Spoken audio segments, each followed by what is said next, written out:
사랑하는 주님을 예배하는 시간이 되었습니다. 오프라인으로 함께 하시는 모든 성도님들 주님의 이름으로 환영합니다. 이 시간 함께 찬양하시면서 하나님 앞에 나아가길 소망합니다. 우리 시간 주님 앞에 모였습니다. 성경대로 오셔서 성경대로 우리의 죄를 위해 죽으시고 성경대로 사흘날에 살아나신 주님 앞에 모였습니다. 우리에게 선포된 이 복음의 의미를 묵상하면서 함께 비전 고백하겠습니다.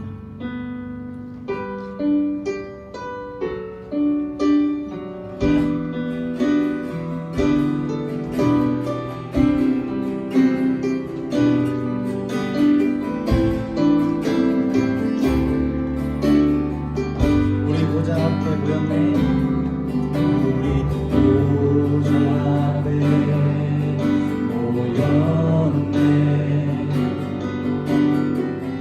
함께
계속해서 찬양하실 때 우리에게 이 복음과 구원을 주신 하나님의 이름을 높여 찬양하길 원합니다.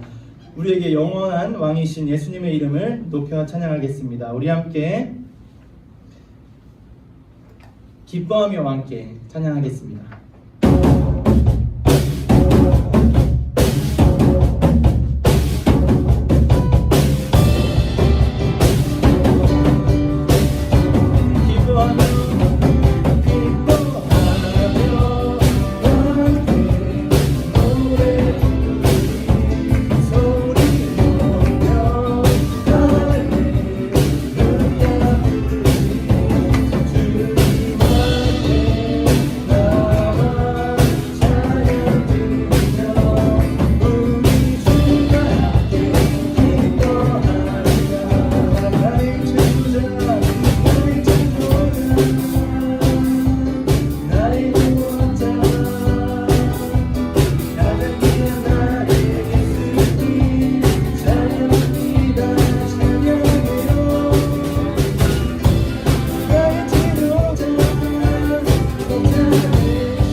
계속해서 우리 왕 되시며 온 우주의 창조주이시며 우리 모두의 구원자이신 하나님을 높여 찬양하겠습니다. 할렐루야. 네.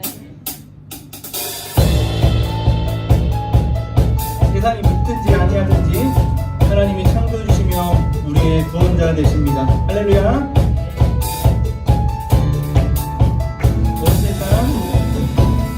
온 세상 창조주 온 세상 구원자 모든 것 이기신 능력의 하나님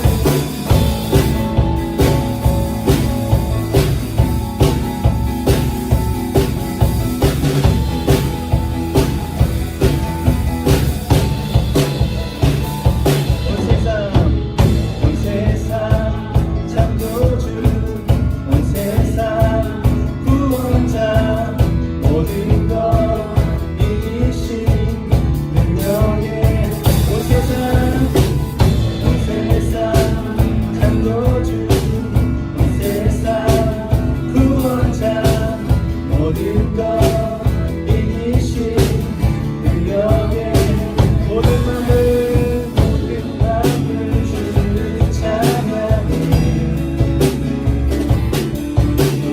모든 민족 주께 경배해 모든 승리하리 열방 얻게 되리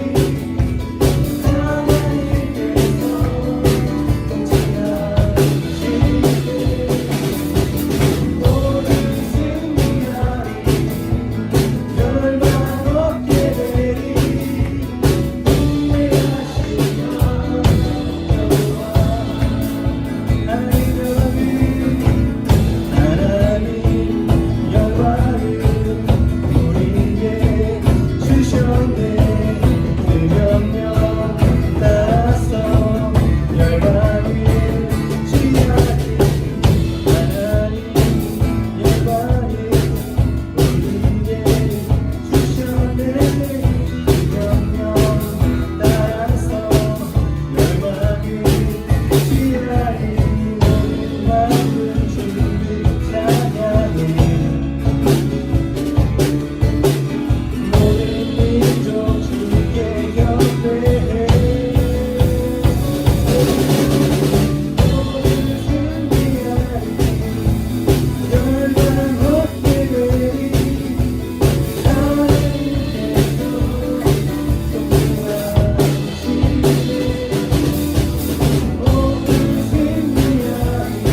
아멘. 마지막으로 찬양하실 때 하나님 앞에서 우리가 백성됨을 고백하고 교회로 세워져 가길 바라는 마음 담아 우리 함께 우리는 주의 백성이오니 고백하겠습니다.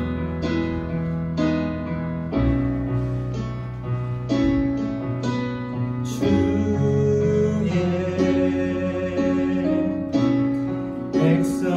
백성이오니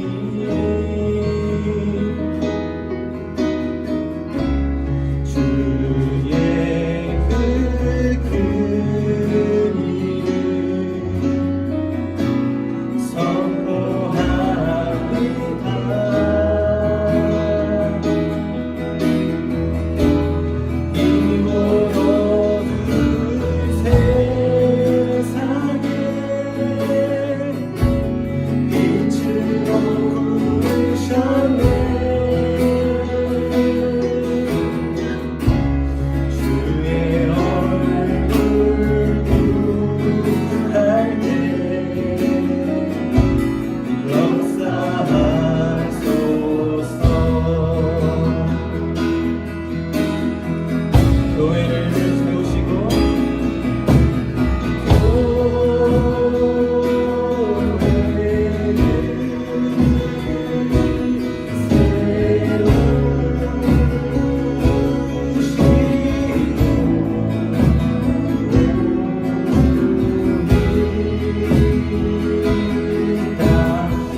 기도하시겠습니다.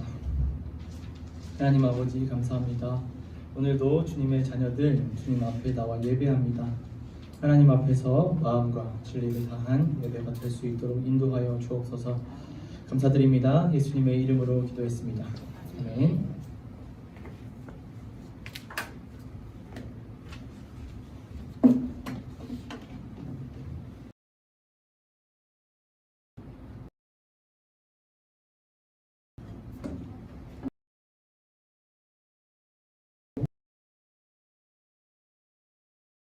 천지를 만드신 하나님 아버지를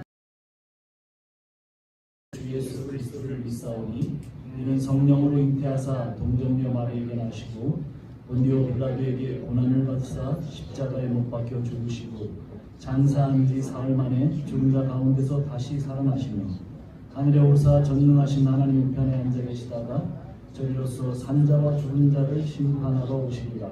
성령을 믿사오며 거룩한 공예와 성도가 서로 교통하는 것과 죄를 사하여 주시는 것과 몸이 다시 사는 것과 영원히 사는 것을 믿사오나이다. 아멘.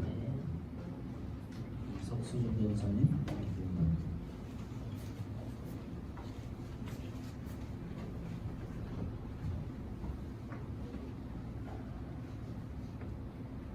기도하시겠습니다. 공의와 사랑의 하나님, 오늘도 사랑하는 주님을 예배하는 자리로 인도하시니 감사합니다. 온전히 하나님의 은혜로 이 자리에 서 있음을 고백합니다. 영원전부터 계획하신 예수 그리스도의 죽으심과 부활하심으로 인해 우리에게 복음이 선포되어졌습니다. 이 기쁜 소식으로 말미암아 하나님 나라가 우리 가운데 임하였고 새로운 생명이 부어졌습니다. 주님 안에서 참된 생명과 기쁨을 누리게 하시니 감사드립니다. 그러나 주님, 연약한 우리들은 이미 온 하나님 나라를 누리기보다는 아직 오지 않은 하나님 나라에서 보이는 것을 믿으며 살아갑니다. 눈에 보이지 않는 하나님을 신뢰하기보다 눈에 보이는 나의 모든 것들을 의지하며 살아갑니다. 하나님 안에서 너무나도 기쁘다가도 삶의 과 고통 속에서 씨름하며 살아갑니다. 하나님, 저희를 불쌍히 여기시고 부디 저희 눈을 이미 온 하나님 나라에 고정시켜 주옵소서. 우리의 시선을 들어 하나님을 보게 하여 주옵소서. 오늘보다 내일 더 주님을 의지하며 신뢰하게 하여 주소서. 지혜의 근본이시며 우리의 삶의 영원한 지표가 되시는 주님을 바라보게 하여 주옵소서. 하나님, 또한 교회를 위해서 기도합니다. 우리 모든 지체들이 내 생각보다 예수님께서 보여주셨던 그 사랑이 먼저가 되는 교회가 되게 하여 주옵소서. 지체를 섬기며 사랑을 알아가는 교회가 되게 하여 주옵소서. 주님, 두렵고 떨리는 기도입니다. 사랑은 곧 나의 죽음이기 때문입니다. 그렇기에 우리의 힘으로 도저히 갈 수 없는 것입니다. 하나님의 사랑과 예수님의 은혜로 성령이 충만하여 그 길을 갈 수 있도록 하여 주옵소서. 또한 주님, 우리가 살아가는 시간들 중 우리 힘으로 할 수 있는 것들에 대해서는 게으름이나 비겁함으로 물러서지 않는 성실함을 허락하여 주시옵고, 우리가 할 수 없는 것들에 대하여 그 절망의 순간에 물러서서 하나님께 기도하는 용기를 허락하여 주옵소서. 사랑의 하나님, 어려움과 고통 속에 연약해져 있는 지체가 있습니까? 주님, 우리를 향한 그 다정한 손길로 만나주시며 위로하여 주시길 간절히 소망합니다. 연약한 우리의 마음을 돌이켜 영원하신 하나님 나라로 인도하시는 주님을 찬양합니다. 우리 예배 가운데 더욱 복음이 선명해지고 하나님을 향한 사랑과 이웃을 향한 사랑이 더욱더 짙어지는 예배가 되길 간절히 소망합니다. 감사드립니다. 예수님의 이름으로 기도했습니다. 아멘.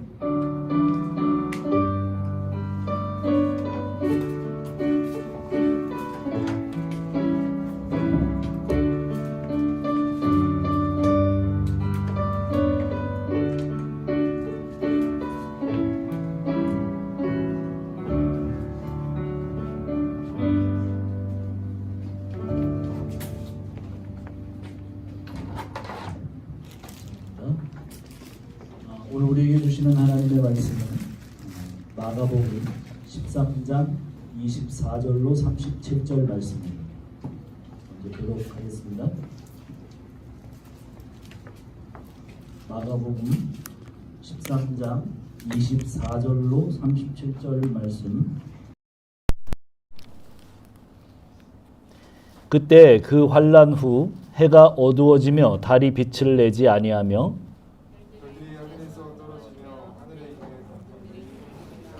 그때 인자가 구름을 타고 큰 권능과 영광으로 오는 것을 사람들이 보리라.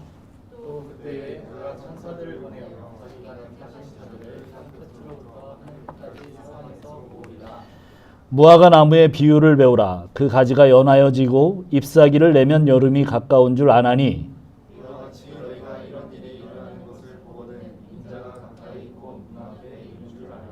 내가 진실로 너에게 말하노니 이 세대가 지나가기 전에 이 일이 다 일어나리라. 그러나 그날과 그때는 아무도 모르나니 하늘에 있는 천사들도 아들도 모르고 아버지만 아시느니라. 가령 사람이 집을 떠나 타국으로 갈 때 그 종들에게 권한을 주어 각각 사물을 맡기면 문지기에게 깨어 있으라 명함과 같으니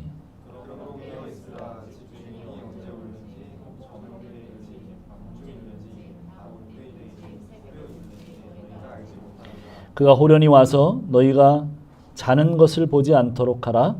깨어 있으라. 내가 너희에게 하는 이 말은 모든 사람에게 하는 말이니라 하시니라. 아멘. 하나님 아버지 감사합니다. 오늘 저희가 다시 이 주일 예배로 같이 모였습니다. 주의 말씀을 듣겠습니다. 주의 말씀은 천지를 창조하신 말씀이고 주의 말씀은 천지가 끝나기까지 1.1획도 없어지지 아니하는 말씀입니다. 오늘도 이 말씀이 우리를 상관하여 주셔서 우리의 삶에 영향을 주시기를 원합니다. 감사하고 예수님의 이름으로 기도합니다. 아멘. 자, 우리 같이 인사하겠습니다. 네, 하늘 복 받으세요.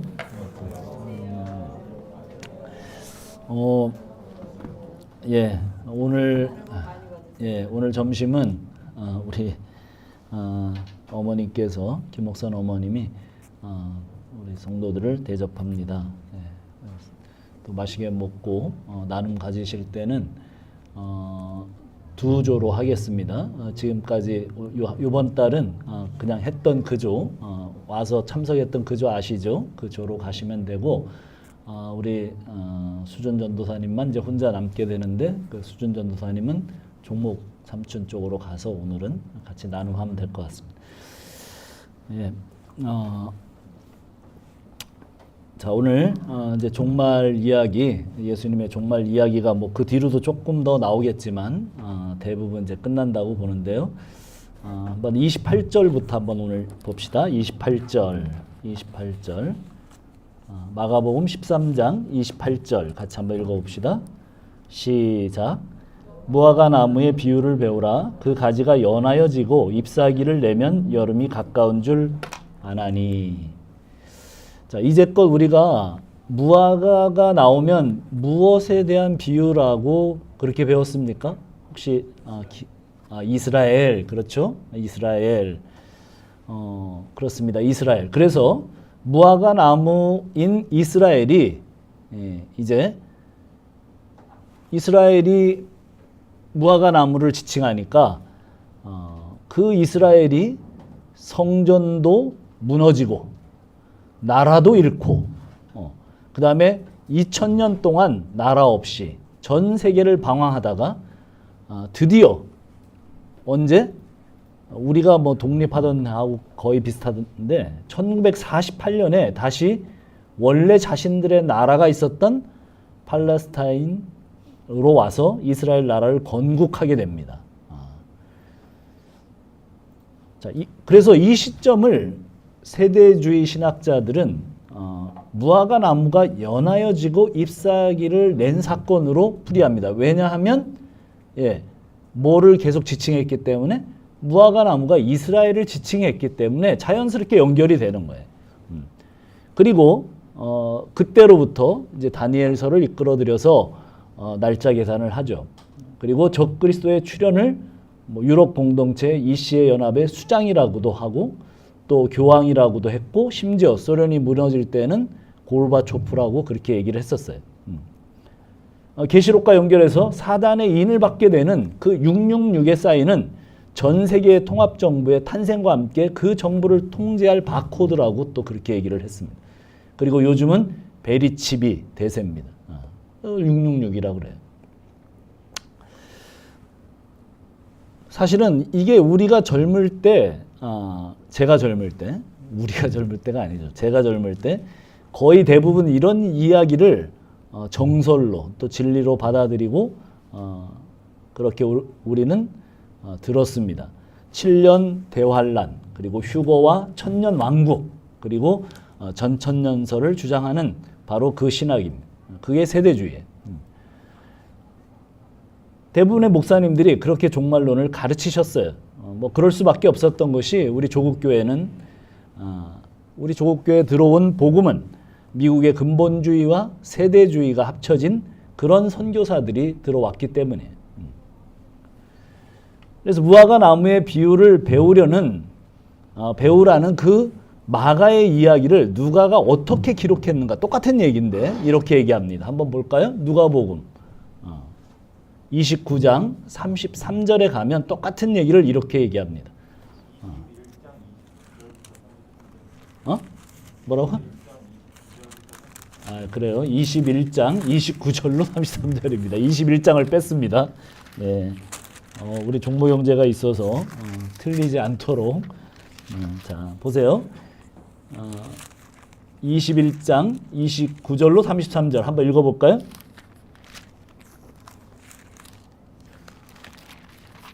같이 읽겠습니다. 누가복음 21장. 예, 자꾸 29장이라고 그러는데 21장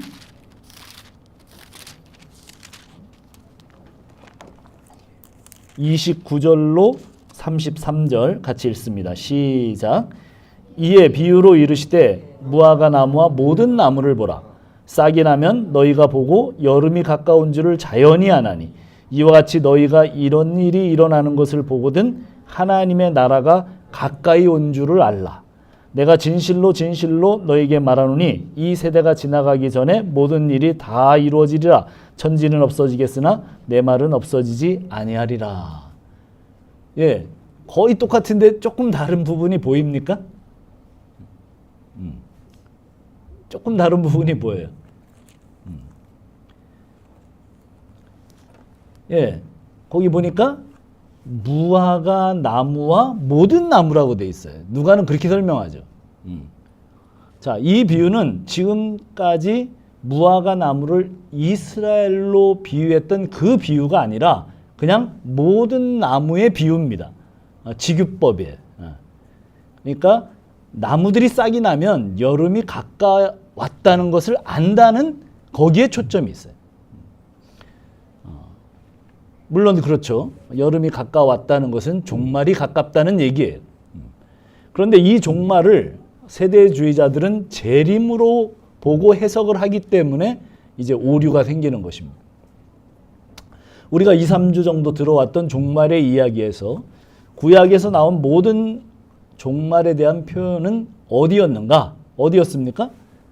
제가 어디라고 강조를 했어요? 설교를 들으신 분들은 아시죠? 네. 어디예요? 응? 지연이 크게 얘기해봐. 응? 종말이 어디야? 종말. 십자가. 그렇죠. 십자가예요. 십자가. 자신 있게 얘기해. 맞는데 왜 정답을 얘기하면서. 십자가예요. 제가 십자가라고 계속 얘기를 한 거예요. 자, 흔히 종말론을 푸는 키인 다니엘의 그 70일에는 재림에 대한 날짜 예측이 아니에요. 그 세대주의자들이 푸는 것처럼. 왜냐하면 십자가에서 이루어졌기 때문에. 에스겔이 바벨론의 포로로 잡혀가서 하늘이 열리고 새 성전을 보게 된 에스겔의 예언도 십자가에서 이루어지는 거예요. 구약의 모든 예언자들의 그 종말에 관한 계시는 사실은 십자가에서 이루어지는 거예요. 그런데 아직도 모세의 수건이 벗겨지지 않아서 율법을 지켜야 된다고 증거하고 구약의 예언이 지금 우리가 사는 이 세대에도 날짜를 계산하고 재림을 기다려야 한다고 주장하는 그런 주장들이 아까 얘기한 그런 류의 신학이에요. 그것은 성경을 예수님을 중심으로 해서 보지 못하기 때문에 또 생기는 오류기도 합니다. 구약과 신약의 분기점은 십자가예요. 자, 보세요. 마가복음 우리가 지금 해석하지 않고 지나온 그 부분을 한번 보세요. 마가복음 13장 24절부터 25절 같이 한번 읽어봅시다. 시작. 그때 그 환난 후에 해가 어두워지며 달이 빛을 내지 아니하며 별들이 하늘에서 떨어지며 하늘에 있는 권능들이 흔들리리라. 그래서 막 별들이 흔들리고 별이 일렬로 서고 뭐 어떻게 되고 막 그래서 세기 말마다 그런 일들 그 천지를 또 별들과 함께 구분하면서 종말이 왔다. 뭐 이런 이야기들이 참 많이 있었죠. 이 얘기가 그런 얘기가 아닙니다. 정확하게 이 이야기는 십자가 사건을 묘사한 거예요. 자, 환난 후 그러니까 환난이 있습니다. 그 환난이 있는데 이런 환난이 없다. 자, 19절에 그런 얘기 나오죠. 13장 19절에 이는 그날들이 환난의 날이 되겠습니다. 하나님께서 창조하신 시초로부터 지금까지 이런 환난이 없겠고 후에도 없다. 그런 환난, 뭐 어마어마한 환난, 그런 환난이 너무나 큰 환난이 와요. 그런데 우리는 이 환난을 사실은 뭘로 생각을 하냐면 내 측면에서 생각을 해요. 한번 생각을 해봅시다. 우크라이나와 러시아가 지금 전쟁을 하고 있어요. 젊은이들이 매일 1,000명씩 죽어나간다. 그런 보도를 듣고 있습니다, 우리는. 그러나 사실은 그 이야기는 내 아이가 돌뿌리에 부딪혀서 넘어져서 다리를 조금 다친 그것과 비교가 안 돼요. 어떤 게 더 큰 환난이? 내 아이가 돌뿌리에 다쳐서 넘어져서 다리를 다친 사건이 훨씬 더 큰 환난입니다. 우리는 그렇죠. 우리는 강 건너 불구경입니다. 강이 있으니 불은 네 개로 건너오지 못하고 거기서 사람들이 다 죽어도 그냥 불꽃이 하늘로 올라가는 좋은 불구경일 뿐이에요. 그래서 우리는 사실은 성경도 내 관점에서 인본주의적으로 봅니다. 그래서 하나님은 나를 사랑하셔서 자기 몸을 버리신 것에 초점을 맞추죠. 천국도 나를 위해서 만드셨고 이 땅에서도 하나님은 나에게 좋은 것과 축복을 해주시는 그 하나님의 초점을 맞춥니다. 그러니 내가 기도하는 대로 내가 소원하는 대로 만약에 하나님이 안 들어주시면 어떻게 돼요? 예. 우리는 바로 이제 하나님한테 삐지죠. 그러나 성경은 주님을 위해서 세상은 만들어졌고 주님을 위해서 우리도 존재한다고 가르치는 것이 기본 전제입니다. 그런 맥락에서 가장 큰 환난은 하나님이 이 땅에 오셔서 십자가에 당한 순환이에요. 그 이상 더 큰 환난은 이 세상에 없어요. 실제로 십자가 사건 이후에 일시로 예루살렘은 셧다운이 됩니다. 해가 어두워집니다. 달이 빛을 내지 않습니다. 예수님이 돌아가시고 십자가상에서 운명하시고 그 이후의 사건이 그렇게 전개가 돼요. 그리고 별들이 하늘에서 떨어지고 하늘에 있는 권능들이 흔들립니다. 무슨 얘기예요? 제가 창세기 3장 15절부터 설명한 것처럼 지금까지 구약에서 예언되어 온 어린 양의 희생으로 사단은 머리가 깨어지는 그 이야기가 거기에서 실현이 됩니다. 예수님도 천사들도 다 별들로 표현돼요. 그런데 사단도 특별히 별들로 표현됩니다. 광명한 별, 새벽별. 그게 누구냐면 그게 루시퍼예요. 그게 사단입니다. 가장 빛나는 별, 샛별로 표현합니다. 그는 문자 그대로 스타입니다. 스스로 타락한 자. 유다서에서는 유리하는 별이라고 그래요. 무슨 별이에요? 방황하는 별이에요. 별은 별인데 방황하는 별. 그들의 권능이 흔들리고 짓밟히는 사건이 뭐예요? 우리의 육안으로는 보이지 않지만 거기에 다만 예수님이 십자가에 못 박힌 것처럼 보이지만 그 사건은 뭐라고요? 우리 예수님이 십자가를 질 때 사단의 머리를 친 이기신 사건입니다. 사실은 그거는 아무도 몰랐어요. 누구도 몰랐어요? 천사도 모르고 모든 인간 중에 아무도 몰랐어요. 만약에 사단이 알았더라면 사단도 천사였잖아요. 천사도 사단도 다 몰랐어요.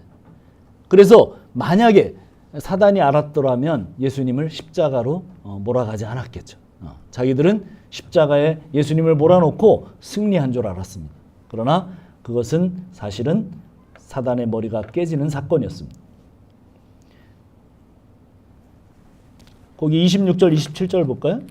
자, 이거는 더 재림을 표현하는 것 같죠. 한번 읽어봅시다. 시작.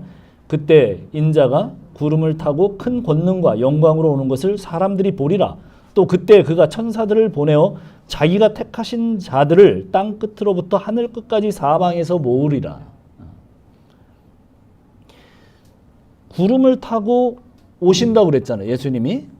사도행전 거기에 보면 천사가 와서 그 사도들이 막 제자들이 예수님 구름 타고 올라가시는 걸 보고 지켜보면서 그렇게 얘기하잖아요. 그러니까 너희가 지금 가시는 예수님의 모습 그대로 오신다. 뭐 그런 얘기를 생각하고 우리는 이 사건을 또 재림으로 해석합니다. 그러나 사실은 이것은 초림의 표현입니다. 병행구절 한번 찾아가 볼까요? 누가복음 21장입니다. 27절로 28절 한번 봅시다.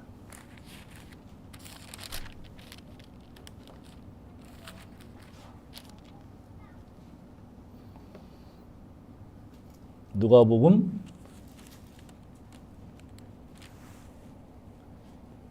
21장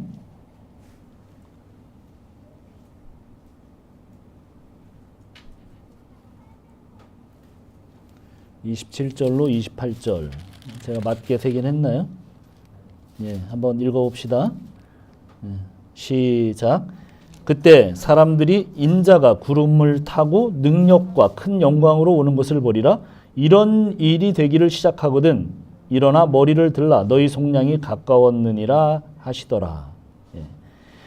그때 인자가 구름을 타고 능력과 큰 영광으로 오는 것을 보리라. 예, 그 똑같죠. 그 앞에도 똑같아요. 사람들이 세상에 임할 일을 생각하고 무서함으로 기절하리라 하리니 이는 하늘의 권능이 흔들리고 인자가 구름 타고 능력과 큰 영광으로 오는 것을 보리라. 이런 일이 되기를 시작하거든 일어나 머리를 들라.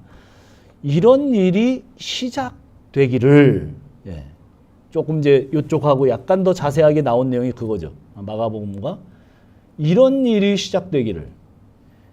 근데 재림은 미안하지만 이런 일이 시작되기를이 아닙니다. 그냥 끝입니다. 그냥 그 즉시로 끝나는 그 영광과 그 영광 중에 오실 때 그 즉시로 끝나는 시작되는 게 아니에요. 예수님이 오시는구나 그러면 끝이에요. 그 시로 갈립니다.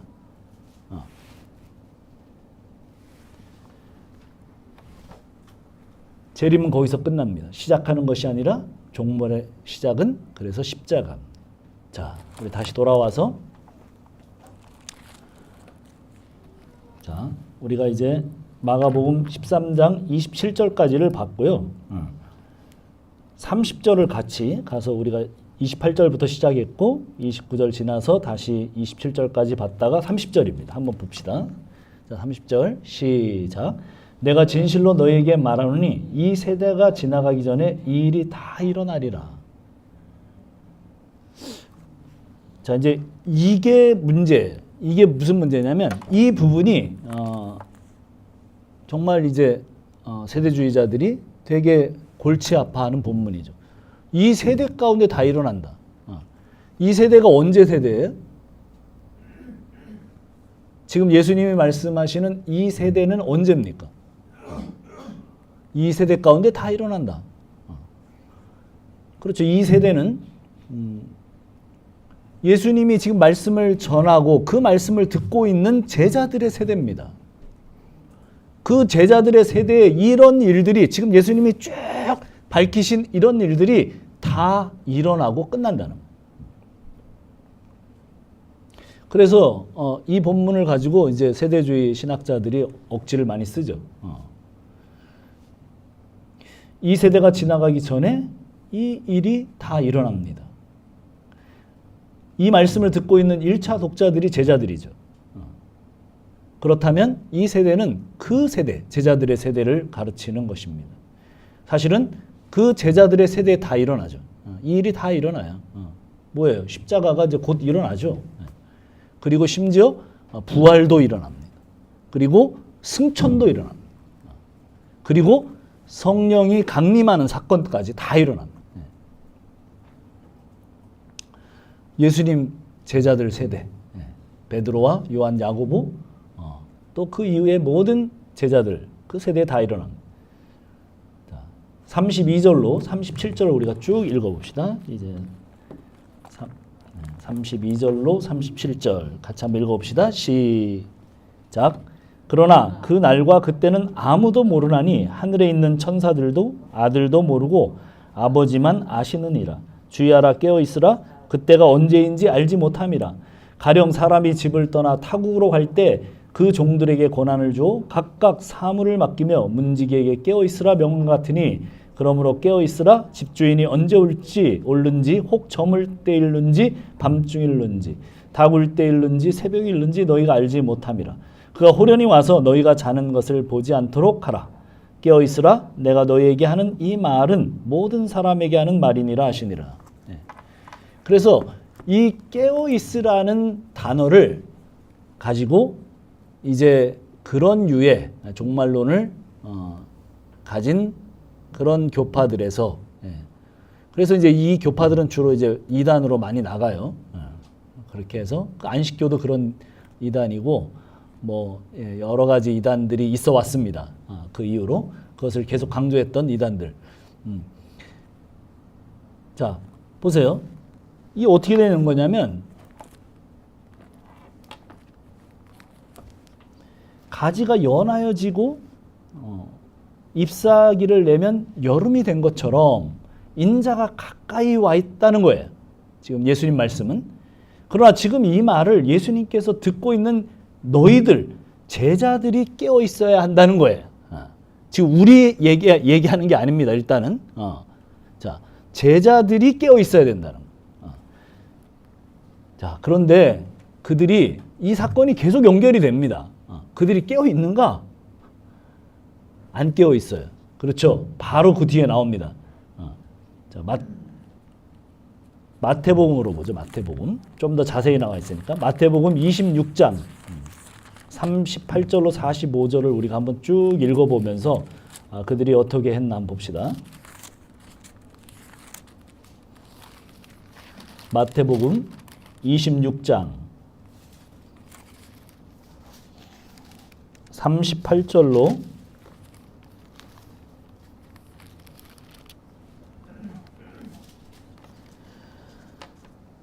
45절까지 한번 교독을 합시다. 다 찾으셨으면 같이 한번 읽어보겠습니다. 마태복음 26장 38절로 45절까지.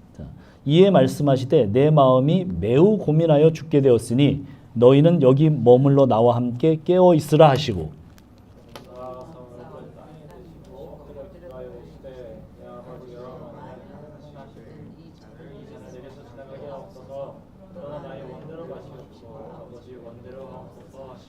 제자들에게 오사 그 자는 것을 보시고 베드로에게 말씀하시되 너희가 나와 함께 1시간도 이렇게 깨어 있을 수 없더냐.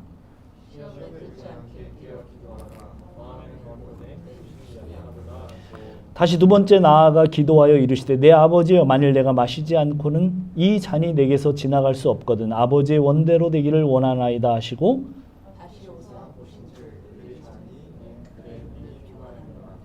또 그들을 두시고 나아가 세 번째 같은 말씀으로 기도하신 후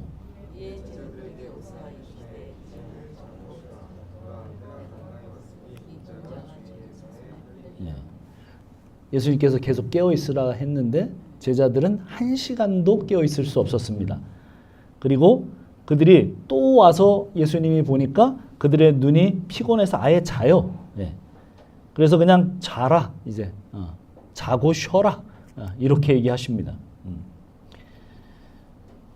자, 이 지금 예수님의 십자가 종말이 다가왔을 때 제자들 그래서 깨어 있으라고 말씀하셨던 그 예수님의 이야기를 그들은 1시간도 깨어 있을 수 없었고 지키지 못했다고 마가가 기록하고 있습니다. 그 35절과 36절 이야기도 그런 거죠. 주인이 다 맡기고 갔어요. 주인이 언제 올지 몰라요. 이 말씀을 들었던 제자들은 다 깨어있지 못했고 십자가 앞에서 다 도망했습니다. 그러나 깨어있으라고 하신 말씀은 예수님의 의지와 관련된 거예요. 결국 그들은 십자가가 끝인 줄 알게 됩니다. 부활하신 주님의 이야기를 들었음에도 불구하고 제자들은 어디로 갑니까? 물고기 잡으러 갈릴리 바다로 가요. 갈릴리 호수로 갑니다. 제자들은 그 정도로 몰랐어요. 예수님이 부활을 하셨는데도 몰랐어요.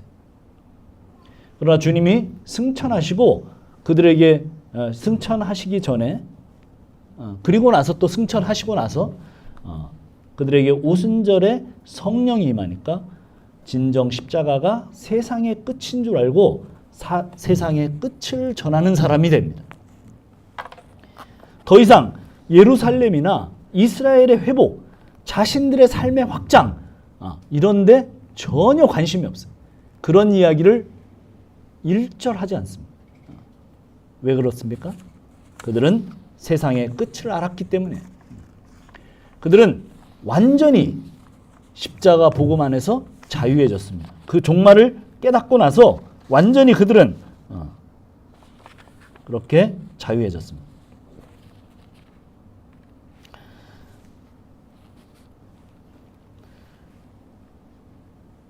자, 끝을 안 사람들 어떻게 살아야 됩니까?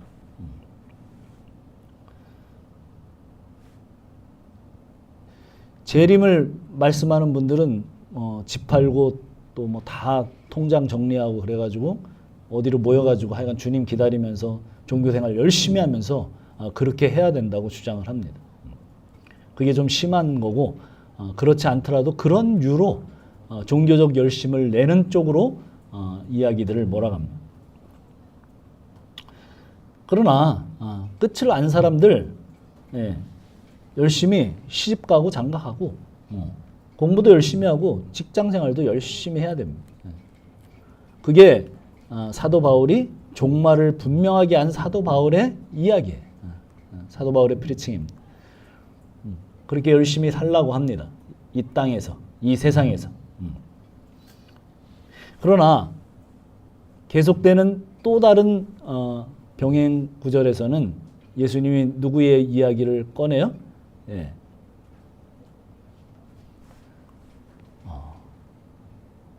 노아의 이야기를 꺼냅니다. 그래서 시집가고 장가가고 그러다가 일상을 그렇게 열심히 사고 팔고 먹고 마시고 그러다 망했다 이런 얘기 하십니다. 무슨 얘기인가?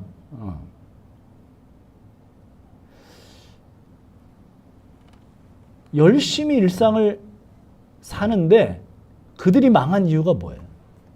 노아 시대 때 그들이 망한 이유가 뭐예요? 그들은 그것만 했습니다. 우리도 똑같아요. 그거를 하지 말라는 거 아니에요. 노아도 시집가고 장가 갔습니다. 그리고 애들도 낳았어요. 열심히 살았습니다. 그런데 그가 한 가지 가외 일을 더했죠. 뭐 했어요? 노아의 방주를 만들고 하나님의 말씀을 믿고 거기로 들어갔어요. 거기 성경을 자세히 읽어보면 여러 가지 우리가 알지 못하는 것들을 발견하게 되는데 창세기 한 6장부터 한 10장까지 읽어보면 노아가 그 방주를 만들었는데 방주 안으로 들어가고 일주일 지나서 비가 와요. 한번 보세요. 자세히 보시면 그래요. 그러니까 그 시대에 비를 한 번도 보지 못했던 사람들이 대비를 할 수 있었겠습니까? 아무리 깨어 있어도 대비를 못해요. 이건 사실은 이 사건은 그것이 딱 주어진 사람에게만 알 수 있는 그런 사건이죠.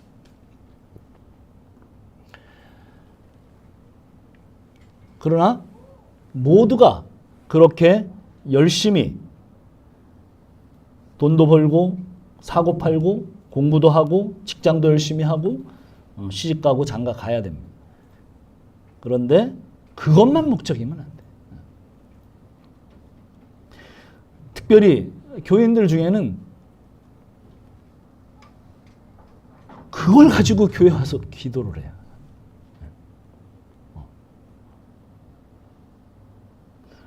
그거 잘 되게 해달라고 기도해. 그러면 진짜 회개해야 됩니다. 내가 지금 예수를 믿고 있는 건지 회개를 해야 돼. 그래서 사도들이 끝을 알고 복음을 믿으라고, 회개하라고, 회개하고 예수를 믿으라고 이 끝날에 그렇게 전파한 거예요. 이게 끝날이다. 그리고 그들이 항상 그렇게 얘기를 해요. 이것이 끝날이고 이게 종말이고 피와 불과 연기, 그 얘기하면서 사도행전 2장 보면 그런 얘기를 해요. 그들이 이제 알게 된 거예요. 그리고 나서 십자가에 예수를 믿으라고 그렇게 증언합니다. 우리 교회 청년들, 지금은 이제 반수 이상의 청년들이네요. 청년들이요, 결혼하고 행복하게 살려고 하면 불행해집니다. 100%입니다. 시작이 잘못된 거예요. 무슨 얘기에? 지금 제가 얘기한 것처럼 예수 믿고 회개하고 예수를 믿어야 돼요. 그게 우선순위예요. 결혼하지 말라는 얘기 아니고 결혼해서 행복하게 살지 말라는 얘기 아닙니다. 그러나 정말 예수를 믿고 회개하고 예수를 믿지 않으면, 예수님이 진짜 주인이 되지 않으면 진정한 의미에서 행복은 없어요.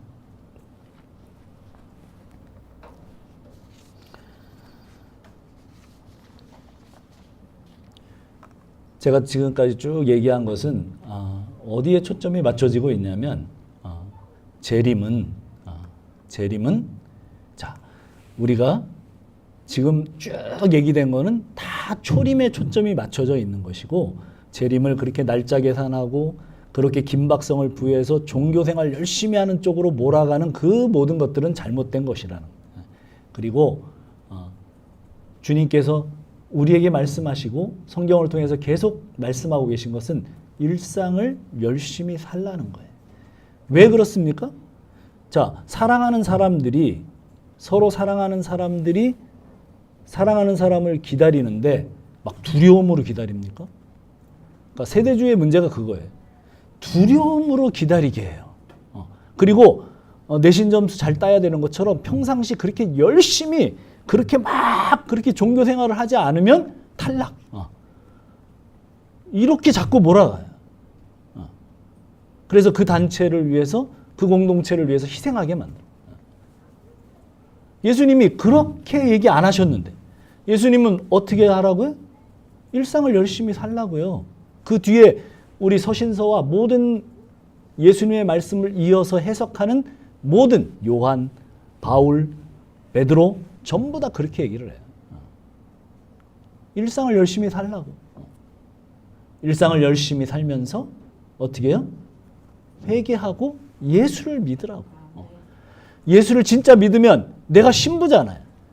신랑을 기다리는데 정말 사랑하는, 안 사랑하는 신랑 말고 진짜 사랑하는 신랑을 내가 기다리는데 그 정말 애타고 가슴 뛰는 그 마음으로 신랑을 고대하는 신부가 주님을 기다릴 때 두려워하겠어요? 그게 아니잖아요. 기뻐하겠잖아요. 마음으로 너무 좋겠잖아요.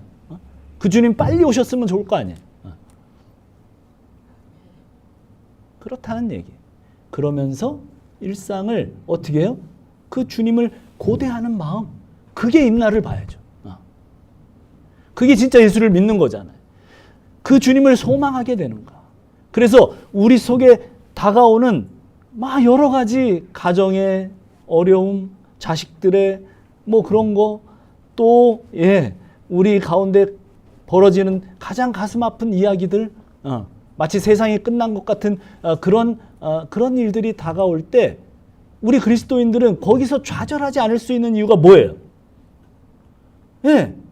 그 주님을 이 끝난 세상을 기대하는 것이 아니라 다시 오실 주님을 어떻게 해요? 고대하기 때문에.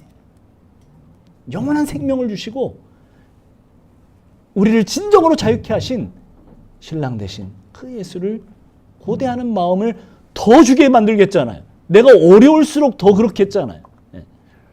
내가 편안하고 이 세상에서 정말 아무 걱정 없고 그러면 별로 그럴 생각이 안 들 것 같아요. 근데 문제가 일어나고 풍파가 막 처지고 힘들고 고통스러울수록 진짜 그리스도인이라면 주님을 더 소망하고 신랑을 더 소망하게 되고 재림에서 오실 그 주님을 더 기다리게 되는 그런 역사가 바로 우리가 예수를 믿고 종말을 기다리는 그런 사람의 상태라는 것. 그것을 이해하고 주님을 더 소망하고 기대하는 여러분들이 되어지기를 축복합니다. 자, 우리 같이 기도하겠습니다.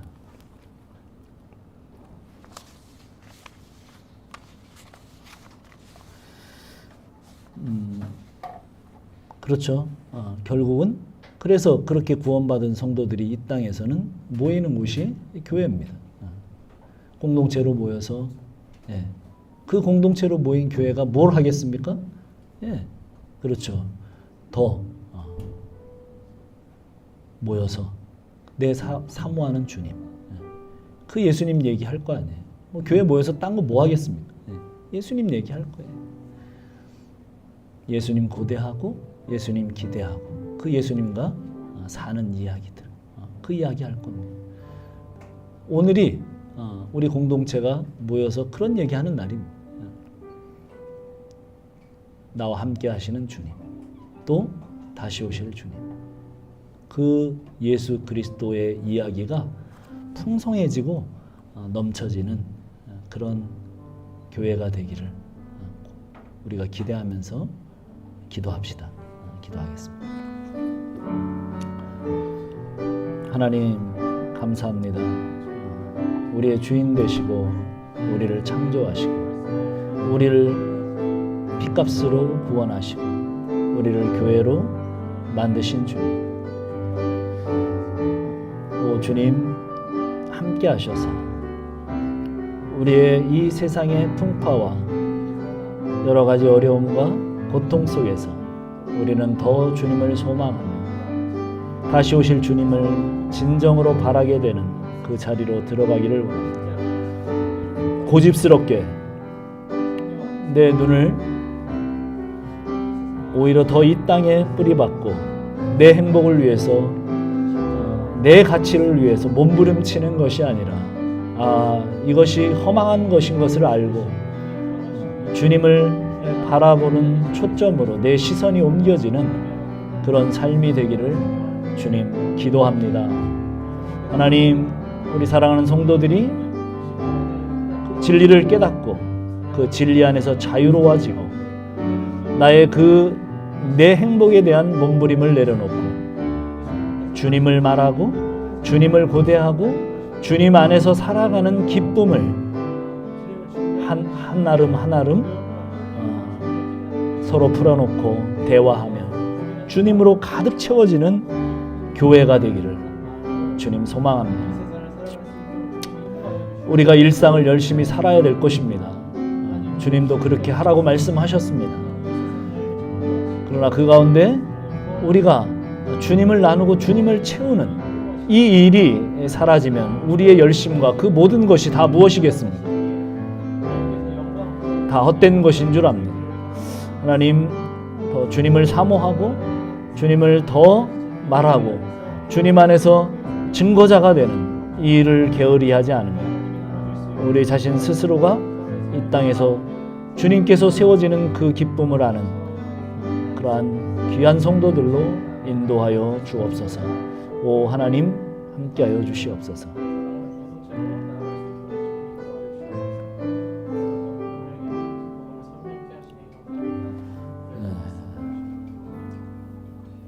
우리 석순 전도사님 나와서 잠깐 찬양 한 곡 드리고 기도하고 마치겠습니다.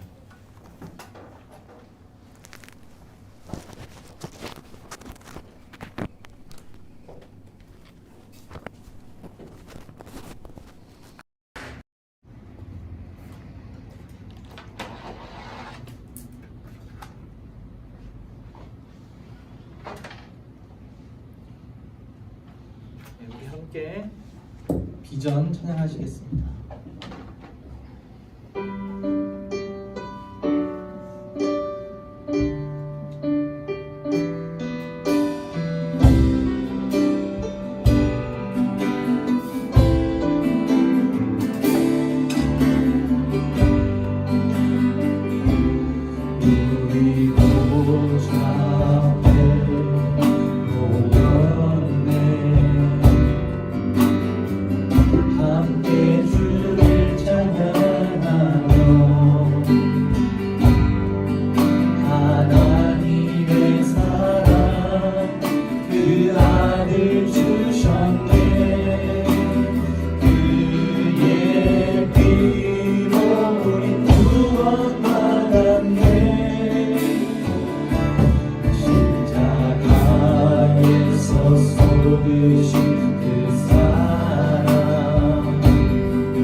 여러 모양과 여러 부분으로 구약에서 말씀하셨던 그 모든 말씀이 십자가로 끝나고 종말이 시작됩니다.